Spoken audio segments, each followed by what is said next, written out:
بسم اللہ الرحمن الرحیم۔ السلام علیکم۔ ماہم کہانی میں خوش آمدید۔ مزید اچھی اور دلچسپ کہانیوں کے لیے ہمارے چینل کو سبسکرائب کیجیے اور زیادہ سے زیادہ ہماری ویڈیو کو لائک اور شیئر کیجیے۔ چلتے ہیں کہانی کی طرف۔ اگلا دن بارات کا تھا، بھرپور مصروفیت کا دن۔ اشفا تمام خیالوں کو جھٹک کر ثانیہ اور سائرہ کے ہمراہ مختلف کام سر انجام دے رہی تھی۔ آتے جاتے کبھی مرتضیٰ پر بھی نظر پڑ جاتی تھی، مگر جس طرح وہ اسے نظر انداز کر رہا تھا، یہ بات اشفا کے لیے انتہائی تکلیف دہ اور توہین آمیز تھا۔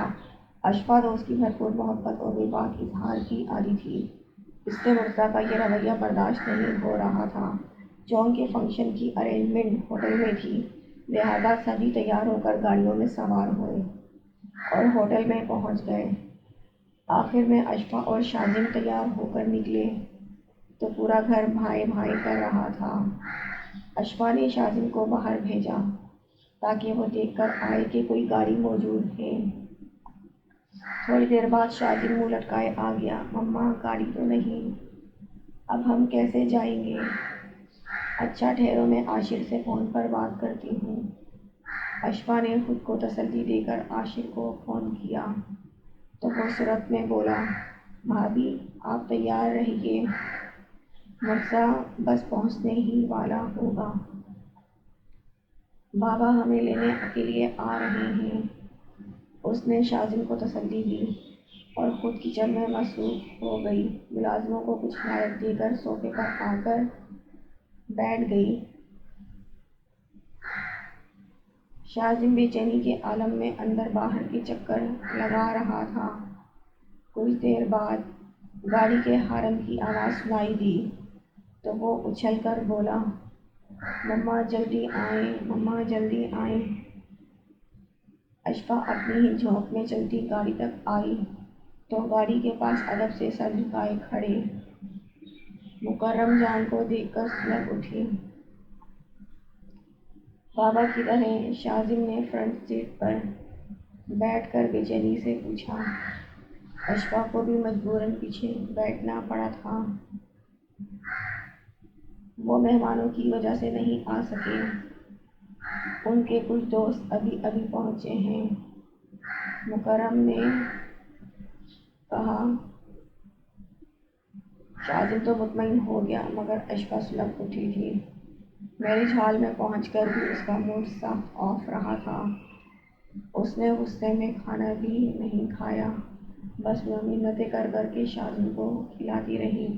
رخصتی کے بعد دلہا اور دلہن نے گھر ہی میں آنا تھا، لہٰذا جلد ہی ہوٹل سے فارغ ہو گئے۔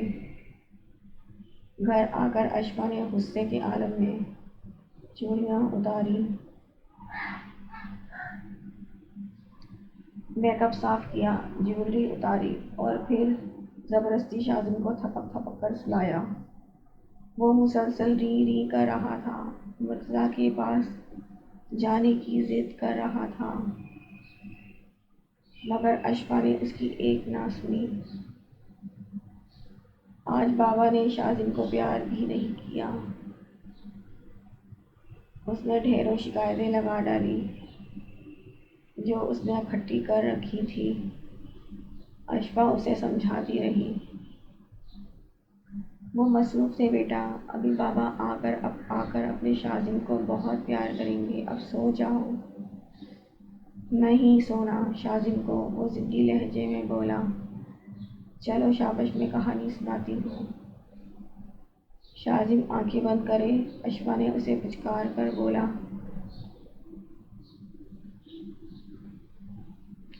تو وہ رونے لگا۔ شاذم، میں ماروں گی آپ کو، بابا پاس جانا ہے، وہ منمنایا۔ جاؤ، چلے جاؤ بابا کے پاس، اشفا نے غصے سے کہا۔ شاذم، کیا اکیلے کیسے جائے گا مما؟ شاذم کو ڈر لگے گا۔ تو میں کیا کروں؟ آپ شاذم کو پاپا کے پاس چھوڑ آئیں۔ وہ اس کے گردن پر ہاتھ رکھے، بازو پر سر رکھے معصومیت سے بولا۔ شاذم کی مسلسل ضد کی وجہ سے وہ اپنی بے عزتی بھلا کے مرتضیٰ کو فون کرنے لگی۔ کچھ دیر بعد کال ریسیو کر لی گئی تھی۔ کیا تکلیف ہے؟ اشفا کی آواز سن کر دوسری طرف سے کٹیلے لہجے میں پوچھا گیا تو وہ بڑے ضبط کے ساتھ بتانے لگے، مجھے کوئی تکلیف نہیں، آپ کے بیٹے کو ہی درد اٹھ رہا ہے۔ کیا ہوا ہے شاذم کو؟ وہ پریشانی کے عالم میں تقریباً چیخا، آپ کی یاد آ رہی ہے؟ اوہو، میری بات کرواؤ شاذم سے۔ اس نے ریسیور شاذم کو پکڑایا تو اس نے دھواں دھار رونا شروع کر دیا۔ مجبوراً مرتضیٰ کو گھر آنا پڑا تھا۔ میرے بیٹے کو کیا ہوا ہے؟ اس نے شاذم کو باہوں میں بھینچ کر چوما تو وہ سو کرتے ہوئے بولا، مما نے ڈانٹا ہے، غصہ کیا ہے۔ شاذم سو نہیں رہا تھا ان کے پاس۔ اشفا دانت پیس کر رہ گئی۔ ایک تو یہ بچے بھی نہ، اس نے چیزیں سمیٹتے ہوئے زیر لب کہا، چلو میں اپنے بیٹے کو ساتھ لے جاتا ہوں۔ اکثر جب شاذم ضد کرتا تو وہ اسے بھی ڈیرے پر لے جاتا تھا، مگر اس وقت شاذم نے ایک مرتبہ پھر منانا شروع کر دیا۔ مما بھی شاذم کے ساتھ چلیں، شاذم مما کے پاس بھی سوئے گا۔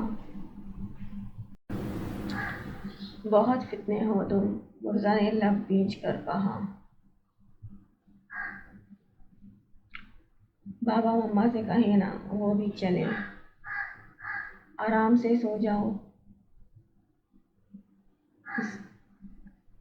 ضدی ہو رہے ہو۔ مرزا نے ڈانٹا تو وہ منہ پسودنے لگا۔ مجھے پاپا کے پاس بھی نہیں سونا، مما پاس سونا ہے۔ باپ کی ڈانٹ سن کر وہ اشفا کے ساتھ چپک گیا تھا۔ نہ چاہتے ہوئے بھی اشفا کو ہنسی آ گئی۔ وہ اسے گود میں اٹھا کر بیڈ پر لے آئی۔ مرزا واپس جانے لگا تو شاذم نے پھر پکارا، بابا۔ کیا ہے شاذم، سوتے ہو کہ نہیں؟ مرزا نے پلٹ کر اس کے قریب آیا تو وہ سرعت سے ماں کی گود میں منہ چھپا گیا۔ شاذم جو ان دونوں سے چاہتا تھا وہ جانتے بوجھتے اس کی باتوں سے نگاہ چرا رہے تھے۔ شاذم بابا اور مما کے ساتھ سونا چاہتا ہے۔ اشفا کی چادر سے منہ نکال کر شاذم نے معصومیت بھرے انداز میں کہا تو مرتضیٰ اس کے قریب ہی لیٹ گیا۔ اشفا نے دل ہی دل میں شاذم کی ڈھیروں بلائیں دی، میری جان، تم نے وہ کام کر دیا جو تمہاری ماں نہ کر سکی۔